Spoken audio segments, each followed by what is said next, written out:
সবাইকে স্বাগত। তো ক্লাস 10 এর আমরা ভেদের যেখানে থেমে গেছিলাম তারপর থেকে করব। 8এরটা হবে আমাদের। 8এরটা আছে 15 জন কৃষক 5 দিনে 18 বিঘা জমি চাষ করতে পারেন। ভেদ তত্ত্ব প্রয়োগ করে 10 জন কৃষক 12 বিঘা জমি কত দিনে চাষ করতে পারে। তাহলে আমাদেরকে বের করতে হবে কি না দিন বের করতে হবে। ঠিক আছে, তো 8এর দাগেরটা সব পড়ে যাবে। 8এর দাগের তো আমরা তিনটে জিনিসকে আগে ভ্যালু দেবো। যেটা বের করতে দিয়েছে সেটা আমরা প্রথমে নিই।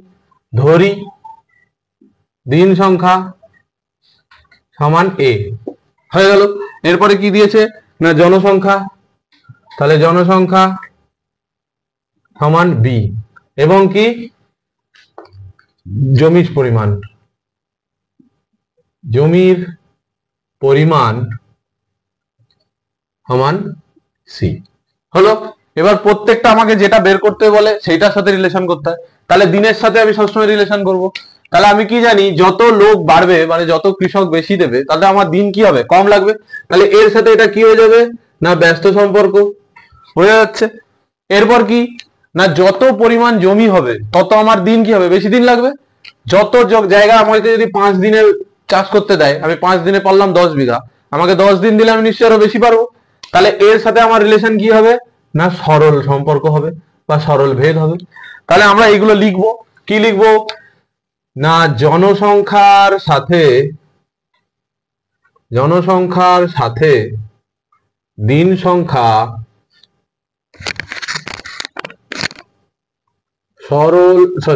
ব্যস্ত ভেদে আছে। হলো। তাহলে ব্যস্ত ভেদে আছে, অতএব কি লিখবো a is proportional to 1/b। হয়ে গেল। এটাকে আমরা 1 নম্বর মার্কিং করে দিলাম। ঠিক আছে, পরেরটাই কি লিখবো জমির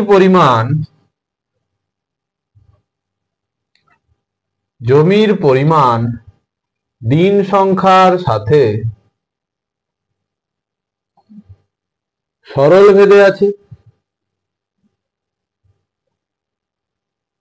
ভেদে আছে। অতএব a is directly proportional to c। হলো। এটাকে আমরা কি করব 2 নম্বর মার্কিং করলাম। এখানে আমরা কি দেখতে পাচ্ছি না প্রতিবারেই দুইবারেই এর সাথে রিলেশন বের করেছি। যখন একই জিনিসের সাথে রিলেশন বের করি আমরা কি করতে পারি না যৌগিক ভেদের সূত্র প্রয়োগ করে দেবো, আর কিছু নেই। যৌগিক ভেদের সূত্র প্রয়োগ করে পাই কি হবে না a is proportional to c by b। হয়ে গেল। এটা থেকে কি লিখবো বা a equals to k into c by b। এটাতে মার্কিং করব 3। তাহলে আমার কাজে কোনটা লাগবে এটাই কাজে লাগবে, আর কোনটা কাজে লাগবে না। বোঝা গেছে? এখানটা মুছে দিচ্ছি। এবার কি আছে প্রথমে যে যে মানগুলো দেওয়া আছে সেগুলো লিখবো। প্রথম ক্ষেত্রে a এর মান কত, b এর মান কত এবং c এর মান কত লিখবো। a হচ্ছে আমার দিন সংখ্যা, বলা আছে 5 দিনে, অতএব 5। b আমার হলো জনসংখ্যা, অতএব 15 জন কৃষক, অতএব 15। c হলো আমার 18 বিঘা, অতএব 18। হয়েছে। তাহলে এই যে নিচে যে ফর্মুলাটা পেলাম এটাই আমার মেন ফর্মুলা এখন অঙ্কের। এই ফর্মুলাতে এই তিনটে ভ্যালু পুট করব, দিচ্ছি। তাহলে a এর জায়গায় লিখবো 5 সমান k, c এর জায়গায় লিখবো 18 বাই 15, বা k সমান কি হয়ে যাবে না 5 ইন্টু 15 বাই 18। এই যে 18 বাই 15 আছে ওদিকে গেলে উল্টে যাবে। ঠিক আছে, তাহলে এখান থেকে আমরা ক্যালকুলেট করতে পারি, কিছুই কাটাকাটি যাবে না, যা আছে রয়ে গেল। চাইলে গুণ করতে পারি, 15 5 75, দরকার নেই, রেখে দেবো যেমন আছে। 15 গুণিতক 5 বাই 18 থাক, আমার এরকম দরকার। এইটাকে 3 দিয়ে কেটে দিলে হতো, আচ্ছা থাক, দরকার নেই, কিছুই কাটবো না, লাস্টে কাটবো। তাহলে আমার কে এর ভ্যালু হলো এইটা। ঠিক আছে, এবার আমরা কি করব দ্বিতীয় ক্ষেত্রে প্রয়োগ করব। দ্বিতীয় ক্ষেত্রে কি দেওয়া আছে দেখি। দিন সংখ্যা আমার দেওয়া থাকবে না, তার মানে আমার এ নেই। 10 জন কৃষক দেওয়া আছে অর্থাৎ জনসংখ্যা, বি সমান 10, সি সমান কত বলেছে 12 বিঘা। হয়ে গেল।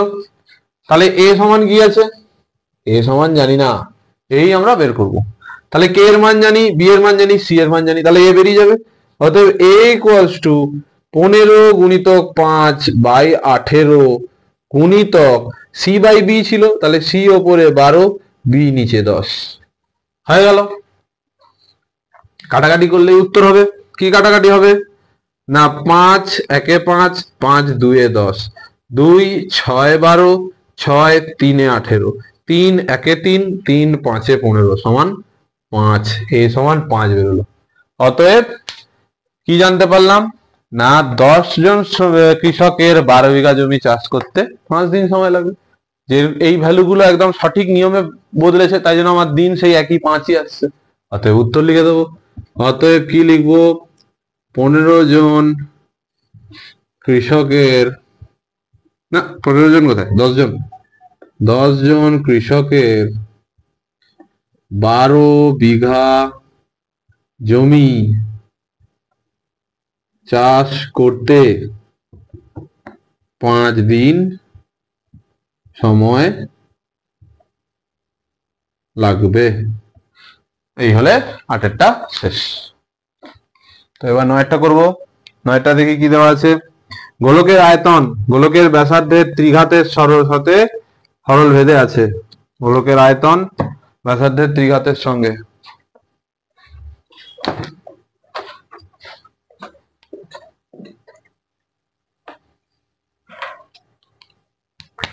নয়টা গোলকের আয়তনের ফর্মুলাও দিতে পারি, ভি দিয়ে ধরে নিচ্ছি। গোলকের আয়তন গোলকের ব্যাসার্ধের ত্রিঘাতের সঙ্গে সরল ভেদে আছে। ঠিক আছে, লিখলাম আপাতত। এত মিটার দৈর্ঘ্যের ব্যাস বিশিষ্ট 3 নেট গোলককে গলিয়ে একটি নেট গোলক বানানো হলো নতুন গোলকের এত। ঠিক আছে, এটা দিয়ে হবে। তাহলে V equals to K R cube. তাহলে আয়তন সমান কি হয়ে গেল, ধ্রুবক রাশিটার সাথে আর কিউব গুণ হলে হয়ে যাবে। তাহলে আমরা এখান থেকে কি বের করতে পারবো, একটা একটা করে ভ্যালু বের করতে পারবো। এটা আমি 1 নম্বর মার্কিং করে দিলাম। ঠিক আছে, প্রথমটার বলা আছে প্রথম গোলকের ব্যাস। প্রথম গোলকের ব্যাস কত না 1.12 মিটার। ঠিক আছে, বোঝা যাচ্ছে তো, সমান 3 মিটার, এটা ব্যাস। তাহলে ব্যাসার্ধ কি হবে, R1 লিখলাম একটা বলে। R1 সমান কি হবে, 3/2 কে আবার আমাদের কি করতে হবে, হাফ করতে হবে, সমান 3/4 মিটার। হয়েছে ব্যাসার্ধ। এবার এর আয়তন বের করবো। প্রথম গোলকের আয়তন কি হবে না, V1 সমান, এই ফর্মুলাটা ব্যবহার করব, যা ফর্মুলা দেওয়া আছে, কে ইন্টু এইটা দিয়ে দেবো 3/4 হোল কিউব দিতে পারি। কেন কি, আমি তো এখানে আয়তনটাকে কে আর কিউবের সাথে সমান করে দিয়েছি, তাহলে আমি ভি সমান এটা মারবো, বাস কাজ মিটে গেল। আমার একটা ভ্যালু বেরিয়ে গেল, এটা 2 নম্বর মার্কিং দিলাম। ঠিক আছে, তারপরে দিলাম দ্বিতীয় গোলকের আয়তন V2 ইকুয়ালস টু কে। আগে কি করতে হবে, ও এটা লিখলে তো হবে না, দ্বিতীয় গোলকের ব্যাসার্ধ বের করি আগে। দ্বিতীয় গোলকের ব্যাসার্ধ কত হবে, কত দেওয়া আছে না 2 দেওয়া আছে, সমান R2 সমান 2/2, কারণ ব্যাস লেখা আছে প্রত্যেকটা। তাহলে ব্যাসের অর্ধেক করতে থাকবো, তাহলে 1 মিটার ব্যাসার্ধ পেয়ে গেলাম। ব্যাস, আর কিছু নেই। অতএব এর আয়তন কত হবে, আয়তন কি লিখলাম, V2 সমান কে ইন্টু 1 কিউব। এটা 3 নম্বর সমীকরণ হয়েছে। পাশে করি। তৃতীয় গোলকের ব্যাসার্ধ R3 সমান কত দেওয়া আছে, 2.1/2 হোল বাই 2। 2.1/2 মানে 5/2, 5/2 এর সাথে 1/2 গুণ হয়ে গেল, সমান 5/4 মিটার। এটা হলো দ্বিতীয় গোলার্ধের তৃতীয় গোলার্ধের ব্যাসার্ধ, এবং তৃতীয় গোলার্ধের আয়তন বের করলেই হবে। এর আয়তন কত হবে, আয়তন আয়তন কত না সেম V3 সমান K ইন্টু 5/4 হোল কিউব। তাহলে তিনটে গোলকের আয়তন পেয়ে গেলাম। তিনটে গোলকের আয়তন আমি যোগ করে দিই। অতএব তিনটি গোলকের আয়তনের সমষ্টি কত হবে না 2, 3 আর 4। এই তিনটাকে যোগ করব, তাহলেই হয়ে যাবে। তাহলে কি হবে K ইন্টু 3/4 এর whole cube plus K into 1 cube plus K into 5/4 এর হোল কিউব। বুঝতে কি পারলাম? তিনটে অঙ্কে বলা আছে তিনটে গোলার্ধ আছে, গোলক আছে, তিনটে গোলকের যে আয়তন হয়েছে মোট, সেটাই একটা গলিয়ে একটা বড় গোলক তৈরি করেছি। এই বড় গোলকটারও আয়তন সেম। তাহলে আমি তিনটে গোলকের আলাদা আলাদা আয়তন বের করলাম। আয়তন বের করে আমি তিনটাকে এখন যোগ করছি। কেন যোগ করছি? কারণ নতুন যে গোলকটা বানাবো তার আয়তন সেম বলা আছে। তাহলে আপাতত একটা যোগ করে ভ্যালু বের করেছি। তো এটাকে আমি মোটামুটি একটা সরল করার চেষ্টা করবো। কি না কে এটা কমন এসে যাবে। 3 3 9 3 27, 4 4 16 4 64 প্লাস 1 প্লাস 125/64 এটাই হবে। আমরা কিউব গুলোকে ভেঙে দিলাম, এরকমই থাক, পরে আবার যোগ করে নেবো, আপাতত এরকম থাক। সেই দিকটা মুছি। এইবার আমি নতুন একটা গোলক পেয়ে গেছি। এই নতুন গোলকটার একটা ব্যাসার্ধ আছে। নতুন যে বড় গোলকটা পেলাম, নতুন বড়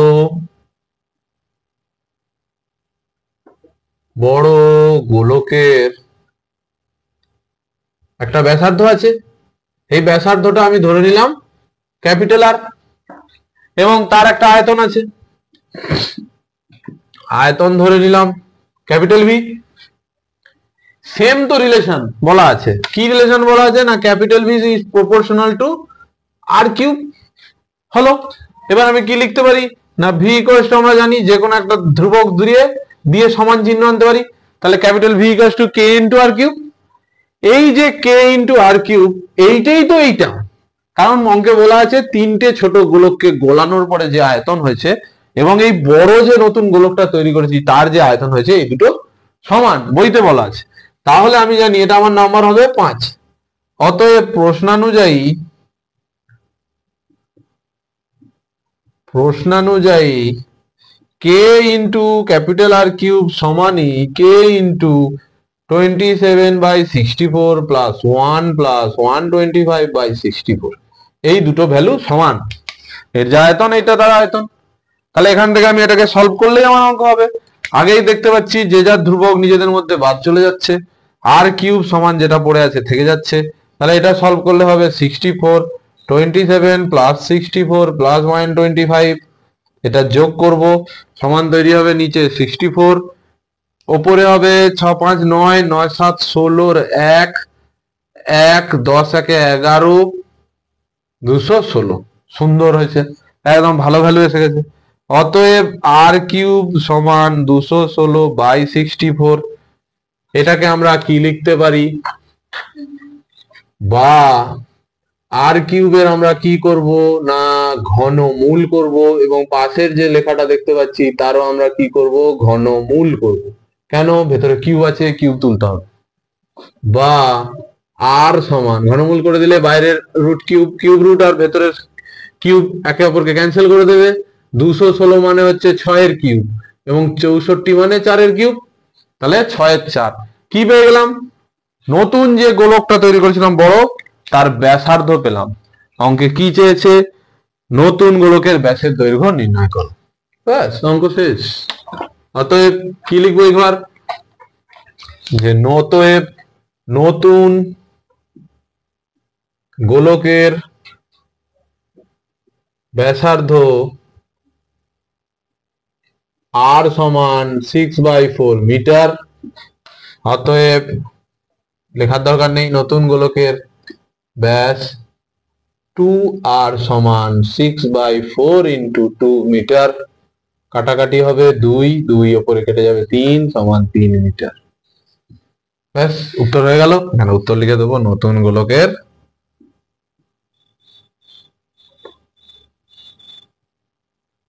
ব্যাস 3 মিটার।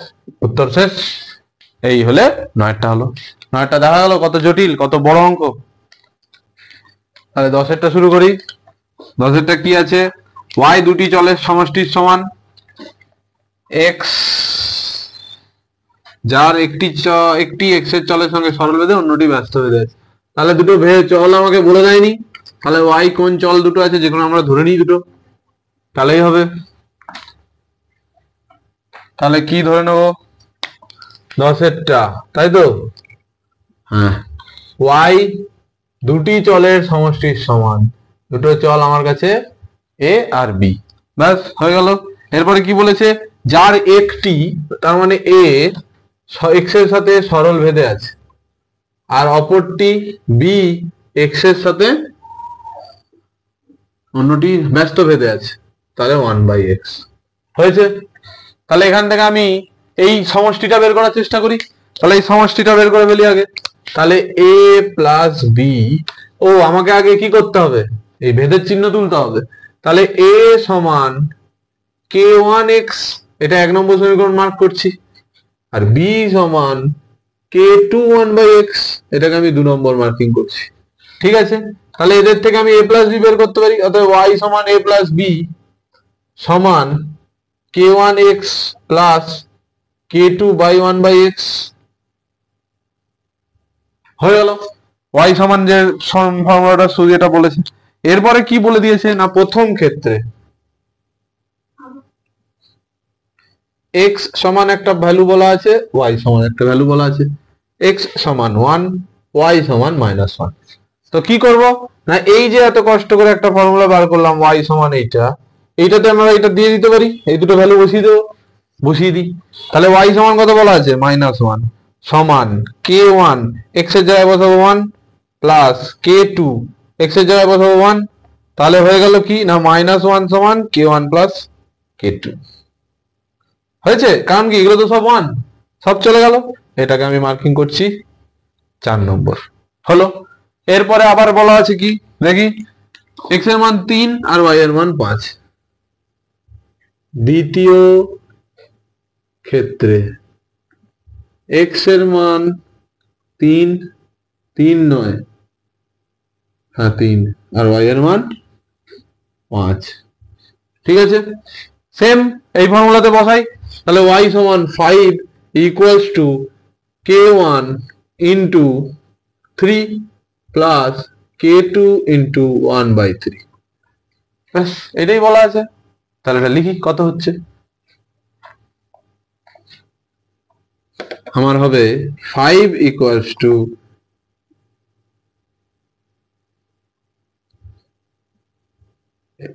প্লাস k2/3 সমান, এটাকে একটু সলভ করতে পারি, 3 3 9 k1 প্লাস k2, আমার k1 k2 চাই, বা 5 গুণিতক 3 সমান 9 k1 প্লাস k2 হয়েছে, বা 9 k1 প্লাস k2 সমান 15। এটা হয়ে গেল আমার 5 নম্বর ফর্মুলা। ভালো করে দেখলে দেখো, k1 প্লাস k2 সমান -1 আর 9 k1 প্লাস k2 সমান 15।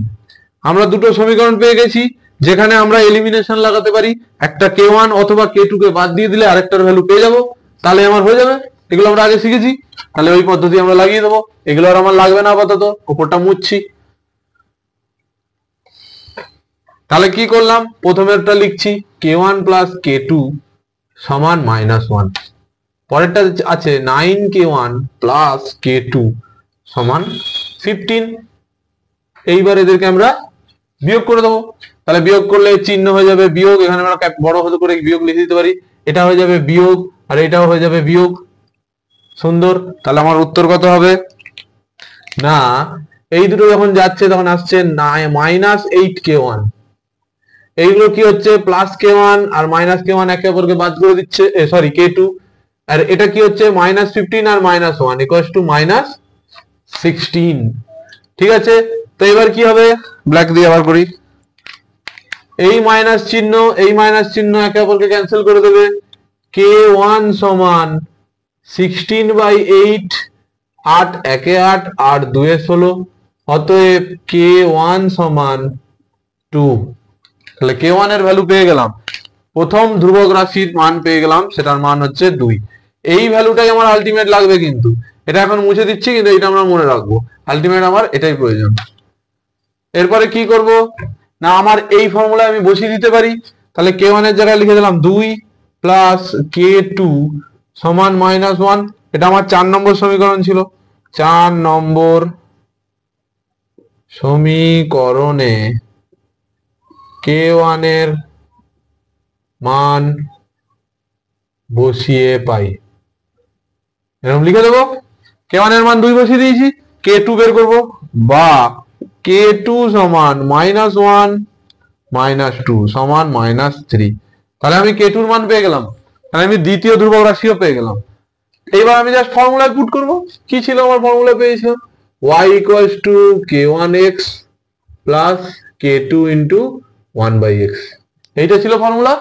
ব্যাস, এখানে পুট করব, k1 এর মান 2x প্লাস -3 into 1/x সমান 2x minus 3/x। এইটাই হচ্ছে y এর সাথে রিলেশন, এটা রেখে দিতে পারি, আদারওয়াইজ এটা লিখে দিতে পারি x সমান 2x স্কয়ার মাইনাস 3, y সমান 8। এইটা বা এইটা, এই দুটোর যেটাই লিখবে সেটাই ঠিক। তাহলে y এর সাথে x এর রিলেশন হয়ে গেল।